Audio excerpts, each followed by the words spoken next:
కుటుంబ సభ్యులు దుఃఖంలో ఉన్నప్పుడు మేమున్నాము మీ వెనుక అని అంటే వాళ్ళు కాస్త ధైర్యంగా ఉంటారు. అంతేగాని వచ్చి నీ కర్మ బాగాలేదు, నీ జాతకం బాగలేదు, కొంతమంది వస్తుంటారు కదా, మీ నాన్న నీ కాపురం నాశనం చేశాడు, ఇలాంటి మాటలు మాట్లాడుతుంటారు. ఏమండి, తండ్రికి ముందు తెలుసా ఇలా జరుగుద్దని?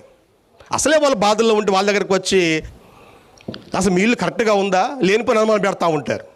అమ్మోళ్ళు ఇడిపోయింది, అసలు పెళ్లి రోజే మంచిది కాదు, ఇలాంటి పనికిమాల మాటలు మాట్లాడుతుంటారు.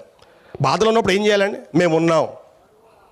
మేమున్నాం అనేటువంటి ఓదార్పుని వాళ్ళకి ఇవ్వగలగాలి. రెండవది ఏంటంటే మేము మీ గురించి ప్రార్థన చేస్తాం. ఇందాక పౌలు గారు ఎపఫ్రోదితు గురించి ప్రార్థన చేశాడండి.